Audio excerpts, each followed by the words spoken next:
सड़क हादसे में सैरपुर इंस्पेक्टर की मौत, ट्रक ने कार में मारी टक्कर। मठियाओं थाना क्षेत्र की भिटोली क्रॉसिंग पर शनिवार देर रात तेज रफ्तार ट्रक की टक्कर से सैरपुर इंस्पेक्टर डॉक्टर संजय कुमार की मौत हो गई। पुलिस कमिश्नरेट में हाल ही में बने सैरपुर थाने के इंस्पेक्टर डॉक्टर संजय कुमार शनिवार रात 11:30 बजे अपनी कार से कहीं जा रहे थे, तभी मठियाओं थाना क्षेत्र की भिटोली क्रॉसिंग पर तेज रफ्तार ट्रक ने उनकी कार में जोरदार टक्कर मार दी। हादसे में गंभीर रूप से घायल डॉक्टर संजय कुमार को पुलिस ने ट्रॉमा सेंटर पहुंचाया, जहां डॉक्टरों ने उन्हें मृत घोषित कर दिया।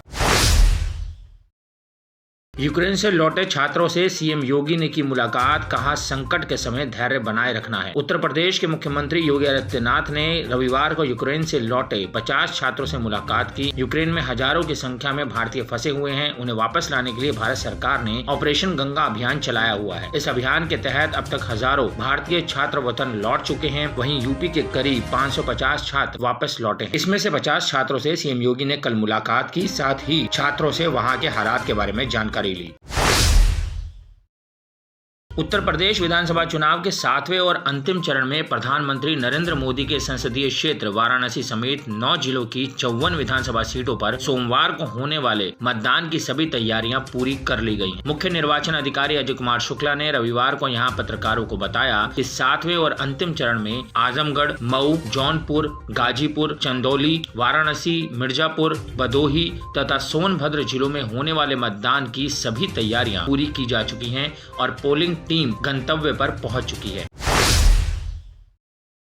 यूपी के आगरा में पति पत्नी के बीच एक मामला ऐसा सामने आया जिसे सुनकर सभी का दिमाग चकरा गया। शादी की पहली रात से ही पति पत्नी से अजीब अजीब तरह की डिमांड करने लगा था। यही नहीं, उसने गोवा और दिल्ली के कई होटलों में ले जाकर भी पत्नी संग अप्राकृतिक संबंध बनाए। जब पत्नी ने इसका विरोध किया, पति गाली गलौज के साथ जान से मारने की धमकी देने लगा। पुलिस ने पत्नी की रिपोर्ट के आधार पर सास ससुर समेत पति के खिलाफ रिपोर्ट दर्ज कर ली है। रिपोर्ट दर्ज होने के बाद पुलिस ने महिला के पति को BMW कार समेत गिरफ्तार करके उसे जेल भेज दिया। वैसे तो आपने रनवे पर विमान के लैंड होने के वीडियो कई बार देखे होंगे। इनमें से कुछ ऐसे वीडियो भी आपके सामने आए हैं जो लैंडिंग के दौरान विमान हादसे का शिकार हो गए। ऐसा ही एक और हैरान कर देने वाला वीडियो सोशल मीडिया पर वायरल हुआ है। वीडियो में साफ दिख रहा है कि एक छोटे विमान किस तरह से फिसल रनवे पर से बाहर आ जाता है। वायरल वीडियो कानपुर एयरपोर्ट का बताया जा रहा है। हालांकि कानपुर एयरपोर्ट अथॉरिटी और ना ही एयरफोर्स ने इसकी पुष्टि की है। नीले रंग की पट्टी वाला ये विमान डॉर्नियर बताया जा रहा है। वहीं कुछ खबरों में ये दावा किया जा रहा है कि वायरल वीडियो कानपुर एयरफोर्स के रनवे का है। 3 दिन पहले शराब फर्रुखाबाद जिले के मोहम्मदाबाद कोतवाली के अहिमलापुर गांव में शराब पीने से मौत के मामले में पुलिस ने बड़ा खुलासा किया है। इस मामले में पुलिस ने गांव के नरेंद्र शर्मा को भी गिरफ्तार किया है। एसपी अशोक कुमार मीणा ने कहा है कि नरेंद्र शर्मा ने शराब में जहर मिलाया था। इसके लिए उसे पहले से ही शराब की हाफ को तैयार करके रखा था। घटना वाले दिन अंग्रेजी शराब के ठेके तक शराब लेने के लिए मोनू के साथ गया हुआ था। अंग्रेजी शराब की हाफ पहले से ही जहर मिलाकर अपने पास रख ली थी। यूक्रेन के न्यूक्लियर प्लांट में आग लगने की खबर ने स्टॉक मार्केट को हिला दिया। केवल शुक्रवार को निवेशकों के 5 लाख करोड़ रुपए से ज्यादा डूब गए। इसमें 5,000 करोड़ रुपए कानपुर के हैं। हाल ये है कि 26 जनवरी से शनिवार तक 16 लाख करोड़ रुपए स्वाहा हो चुके हैं, जिसमें कानपुर के निवेशकों ने भी 16,000 करोड़ रुपए गंवाए हैं। लखनऊ से मुंबई जाने वाले यात्रियों के लिए अच्छी खबर है। कोरोना काल से बंद पड़ी टोकन व्यवस्था बहाल होने जा रही है। यात्रियों की पसंदीदा ट्रेन पुष्पक एक्सप्रेस के साधारण डिब्बे में सीट पाना अब आसान होगा। इस ट्रेन के यात्रियों की एंट्री अब टोकन से होगी। टोकन मशीन की शुरुआत सोमवार से लखनऊ जंक्शन पर होगी। यात्रियों को टोकन देकर साधारण डिब्बे में बैठने दिया जाएगा। इस सुविधा से यात्रियों को लाइन में लगकर धूप में इंतजार नहीं करना पड़ेगा। उत्तर प्रदेश में चित्रकूट के एक गांव से रविवार सुबह 20 साल की युवती का शव बरामद हुआ। दुष्कर्म के बाद उसकी हत्या की आशंका जताई जा रही है। पुलिस अधीक्षक धवल जायसवाल ने बताया कि मऊ थाना क्षेत्र के एक गांव के बाहर रविवार सुबह पुलिस ने 20 साल की युवती का शव बरामद किया है। उसके गले में निशान पाए गए हैं। नवाबगंज इलाके में तैनात एक सरकारी स्कूल की टीचर ने ममटी में ताला डालने के विवाद को लेकर अपनी ही बहू का सिर फोड़ दिया। घर से लेकर थाने तक जमकर बवाल हुआ। बहू की ओर से सास के खिलाफ थाना इज्जत नगर में मुकदमा दर्ज कराया गया। बहराइच के सरहद पार नेपाल से मादक पदार्थों की तस्करी थम नहीं रही है। तस्कर नेपाली सुरक्षा एजेंसियों की कड़ी गश्त के बावजूद भारतीय इलाके में लगातार चरस भेज रहे हैं। नानपारा कोतवाली पुलिस ने शनिवार को देर शाम एक तस्कर को चरस के साथ भ्रमण करते हुए पकड़ा। बरामद चरस की अंतर्राष्ट्रीय बाजार में अनुमानित कीमत 10.5 लाख रुपए आकी गई। पुलिस ने तस्कर को जेल भेज दिया है। बहुजन समाज पार्टी सुप्रीमो मायावती ने रविवार को कहा कि गरीबी बेरोजगारी के सताए लोग वोट की ताकत से अपनी तकदीर और प्रदेश की तस्वीर बदल सकते हैं, मगर इसके लिए उन्हें बसपा की आयरन सरकार को बनाना जरूरी होगा। मायावती ने सिलसिलेवार ट्वीट कर कहा कि यूपी के 9 जिलों की 54 विधानसभा सीटों पर कल 7वें व अंतिम चरण के मतदान में यहां गरीबी और बेरोजगारी के सताए हुए उपेक्षित लोग अपने वोट की ताकत से अपनी तकदीर तथा प्रदेश की तस्वीर बदलने का काम कर सकते हैं, जिसके लिए बीएसपी के सर्वजन हिताय व सर्वजन सुखाय की आयरन सरकार बनानी जरूरी है। बहराइच जिले में एक प्रेमी को शादी के बाद भी प्रेमिका से मिलने जाना महंगा पड़ गया। प्रेमी के पति ने प्रेमी की हत्या कर उसे हादसे का रूप देने की कोशिश की, पर पकड़े गए आरोपी ने अपना जुर्म मान लिया। पुलिस ने आरोपियों को जेल भेज दिया है।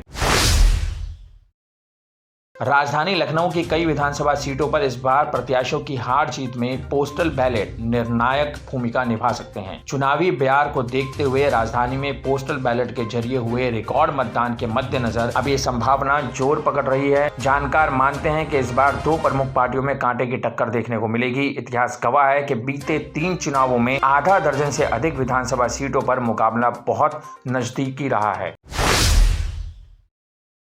सरकारी विभागों में नौकरी दिलाने का दावा कर करोड़ों रुपए हड़पने वाले विनय मिश्रा को एसटीएफ ने गिरफ्तार कर जेल भेजा था। अब विनय मिश्रा के झांसे में फंसी निजी स्कूल की शिक्षिका ने गोमती नगर विस्तार थाने में मुकदमा दर्ज कराया है, जिसमें महिला ने मैट्रिमोनियल वेबसाइट पर डिप्टी रेंजर के नाम से फर्जी आईडी बनाने और शादी का नाटक रच संबंध बनाने का आरोप लगाया है। यूपी पुलिस के रिटायर्ड दरोगा अशोक कुमार सिंह और बेटे और भांजी का दाखिला बीएड कोर्स में करवाने का झांसा देते हुए ठगों ने 79,000 रुपए ऐंठ लिए। धोखाधड़ी किए जाने की शिकायत गोमती नगर थाने में किए जाने पर सुनवाई नहीं हुई, जिस पर रिटायर्ड दरोगा ने डीसीपी पूर्वी से मिलकर आप बीती बताई। डीसीपी ने तत्काल मुकदमा दर्ज करने के निर्देश दिए, मगर इंस्पेक्टर गोमती नगर के तिवारी ने एफआईआर दर्ज नहीं की। इसके उलट पीड़ित पर ही दबाव बनाया गया। गोमती नगर पुलिस ने कार्रवाई नहीं करने पर अशोक सिंह ने पुलिस कमिश्नर डीके ठाकुर से मिलकर शिकायत की थी, जिसके बाद गोमती नगर थाने में मुकदमा दर्ज किया गया। दिल्ली से सटे गाजियाबाद के लोनी में कथित तौर पर पति की टीबी की बीमारी से परेशान महिला ने अपने 3 बच्चों के साथ जहरीला पदार्थ खा लिया। उसकी 2 बेटियों को इलाज के लिए दिल्ली की जीटीबी अस्पताल में भर्ती कराया गया, जबकि महिला और उसके 3 वर्षीय बेटे की घर में ही मौत हो गई। दोनों बेटियां अभी भी जिंदगी और मौत से जूझ रही हैं।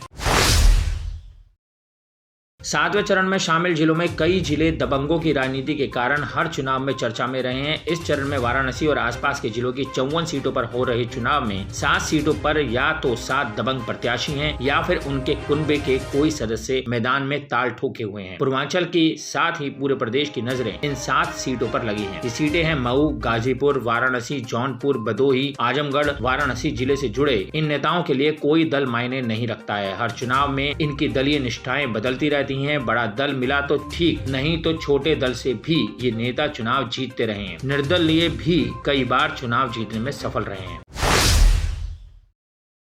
2017 विधानसभा चुनाव से चर्चाओं में आए सुबह सपा अध्यक्ष ओम प्रकाश राजभर इस चुनाव में भी गठबंधन से लेकर चुनाव प्रचार तक लगातार सुर्खियों में रहे। बेबाक बोल से मतदाताओं के बीच तालियां बटोरने की महारत इन्होंने मंचों से दिखाई। पूरे 137 चुनावी सभाएं व रैलियां की। इस बार किसानों के फसलों की बर्बादी के कारण बने छुट्टा पशुओं के बारे में इन्होंने सीएम योगी का ललका सांड तकिया कलाम की तरह हर जगह बोला। केंद्र व प्रदेश में भाजपा अगुवाई वाले एनडीए की प्रमुख घटक अपना दल की अध्यक्ष केंद्रीय राज्य मंत्री अनुप्रिया पटेल ने विधानसभा चुनाव में पश्चिम से लेकर पूरब तक 64 चुनावी सभाओं के साथ ही 3 रोड शो भी किए। इनके सबसे अधिक कार्यक्रम बुंदेलखंड और पूर्वांचल के विधानसभा क्षेत्रों में लगे। भाजपा द्वारा ही इनके कार्यक्रम तय किए गए थे। भाजपा के लिए चुनाव इस मायने में भी खास है और चुनौतीपूर्ण भी कि पार्टी 2022 में 20 साल बाद सत्ता में रहते हुए चुनाव मैदान में है। इन 2 दशकों में सबसे बड़ा बदलाव ये है कि पार्टी के पास मोदी जैसा करिश्माई ब्रांड है और योगी जैसा बेदाग दामन वाला मुख्यमंत्री, कभी न थकने वाली चुनावी मशीनरी और विशाल संगठन भी है। चुनावी घोषणा के साथ ही भाजपा ने मोदी योगी के अलावा भी अपने तमाम हैवीवेट चेहरों को मैदान में उतार दिया है। सूबे का सियासी पारा ज्यों-त्यों चढ़ता गया, त्यों-त्यों आकाश में भाजपाई स्टार प्रचारकों के उड़न खटोलों का शोर भी बढ़ता गया।